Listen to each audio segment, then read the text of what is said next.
Did you watch the Jones Gustafsson fight again? I did. What'd you think? I gave it to Jones. You gave it to Jones? Yeah, Jones winning the fight. Which rounds?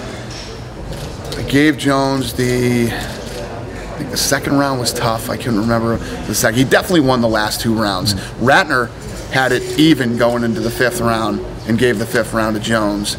And I gave him, I'm having a rough day today. I'm trying to remember what rounds I gave him. But I had him winning the fight. Yeah. I had him winning the fight, like, no doubt about it, like, no controversy whatsoever. Dana, this rematch came together pretty quickly. How quick could we see Gustafson and Jones come together? They both just seem to make sense. It does and it doesn't, in the fact that they're both young guys. Jones won the fight. I mean, Jones won the fight. The judges made the right decision. It was a great fight. It was a close fight. It was a war. You know, but the champion won. So, you know, maybe Glover fights next, and we don't know. But I'm getting together with Lorenzo on Wednesday, and we're gonna talk about it. See what we want to do. What do you think about maybe having Gustafson fight Phil Davis or Daniel Cormier then as a #1? Either. You know, so we'll see what happens. Cormier's got to fight Big Country first. That fight's got to happen. Then can Cormier make light heavy? Will he make light heavy? Will he go down? I mean, there's still too many questions. That fight's got to happen first. Lately, Cormier has been insisting that Roy cuts his beard before the fight. I don't blame him. I wouldn't want that nasty thing rubbing on my face either during the fight. I hate that whole, you can grow a beard down to here and still fight in MMA. You know? It's not even allowed in boxing. And they don't go to the ground and have side control and you know, who would want that thing laying on their face? Seriously. Roy Nelson in general? That long, nasty, ratty looking thing in your mouth, rubbing on your face. Hendrick. It's ridiculous. Yeah, I mean, it's ridiculous. They shouldn't be allowed to have beards that big. If you want a beard, trim that thing down and make it look normal. You know? Disgusting. Any news on the buy rate for the fight on Saturday? There is. Yeah. Good? Or yeah, it did good. It did what we expected it to do. You know, going into this fight, you know, we were coming out of the Mayweather-Canelo vacuum, you know what I mean? So when you do a fight like this, and we knew where we were landing, so we could either go before the fight, before Canelo Mayweather, or go after it, and we chose to go after. Because if you go before, you're going to lose all the cross-channel promotion in media and things like that, so we went after, and we did what we expected to do. Can you release a number yet, or it's still? Well, we don't ever release numbers. We never do. You know, when you hear a number, it's somebody out there saying that that's the number, but we never really release numbers. And from what you touched on too, do you feel that it affected it at all, the Mayweather-Canelo fight? Oh, there's no doubt about it. Yeah. You know, negatively or positively? You had negatively. Yeah. You got 2.2 million people spending $75 on pay-per-view, and then we come a week later. Hey, spend another 50-something on ours. You know, like yeah, we'll read about it. We'll read about it tomorrow. Good luck. Dana, congrats on this new game with EA Sports. I'm very curious, what was it like making that deal with them after the way things went with them in the past? Was it weird because they kind of went into business for themselves, they tried to do it themselves, and I think they were a little arrogant about it, and that project failed. I'm happy to see they're doing a UFC game now. I'm just curious how that went. I agree with you 100%, and I like the fact that they, you know, they came out and said, we messed up, we should have been with you guys, and we want to be with you guys. And they were very aggressive in getting the UFC video game, and we have a really good relationship with those guys, and I'm glad it all worked out. Excited about it. How are you doing? You went to the hospital? He's good. I talked to him yesterday. He's good, he's home. His foot's okay? His foot's okay. Yeah, there was some talk about him having a hairline fracture in his foot. Dr. Malky said that, apparently. Winkle John said he shattered it. Yeah? Yeah, on no, Twitter. That's not true. That probably came from Dr. Malky also.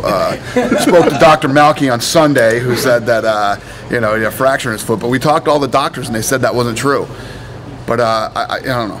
What did he tell you? I talked to John last night, and he was fine. I mean, he's feeling like he was in a 5-round war. But he, you know, the thing that I love about Jones right now is this evolution, him becoming this champion that he's becoming. Like when I talked to him last night, normally I don't care who you are. If you're in a war, like those guys were in a war on Saturday night, it's like fucking leave me alone for a couple weeks. Okay, I don't even want to hear the word fight.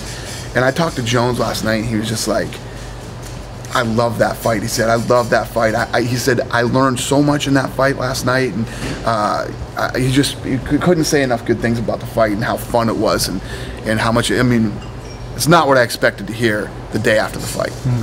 And he just flew home, and you know what I mean? His baby was screaming for like 10 minutes. He's like, can I call you back? I said, just do your thing, man. Do your thing, you know? It's cool to hear. I'm really happy with where he's at. Do you think? Can you talk about round 4 of that fight, which I think was round of the year by far? Because that was around. I'm trying to remember all these things. So that was around.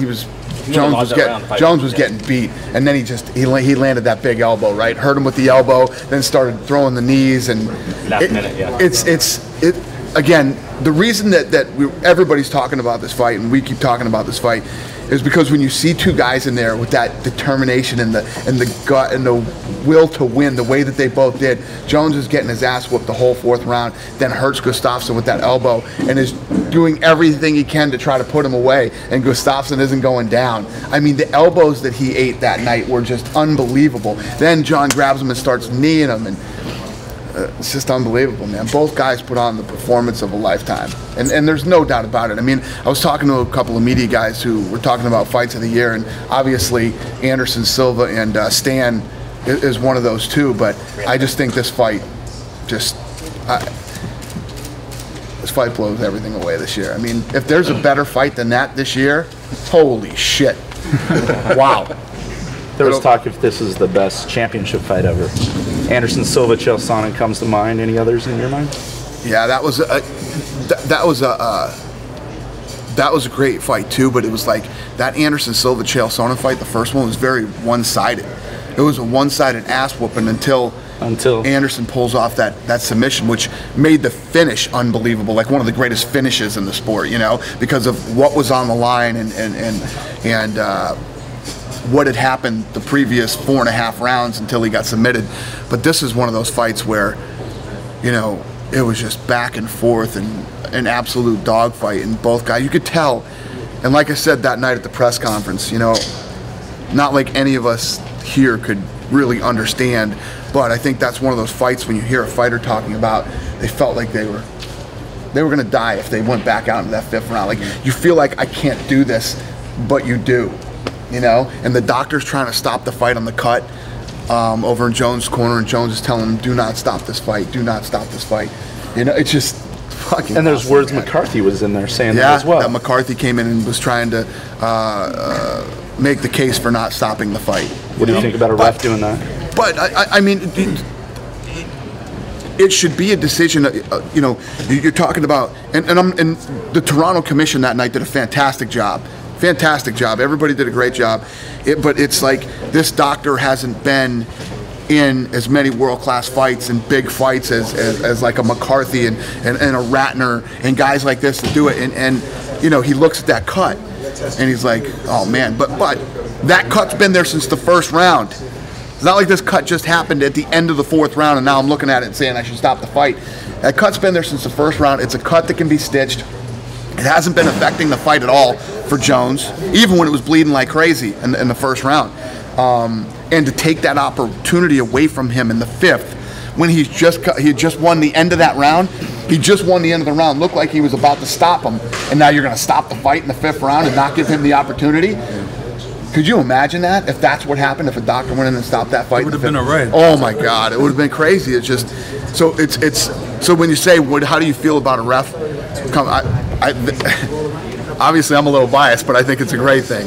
We saw the end of Anderson Silva's incredible run, which will be very hard to surpass, but now we're seeing Jon Jones had a history-making run on Saturday now that he's beaten Ortiz's record, and he's done it beating like 5 former light heavyweight champions. Do you think he has it in him to maybe surpass or equal Silva's record? Yeah, I mean, the kid's so young and so talented. He has the potential to, God knows how long, go on a run. I mean, he could easily, at his age, break that record. And quick, too. Think about Jon Jones, who he fought. to break that record. Not only to gain the title, but to defend it.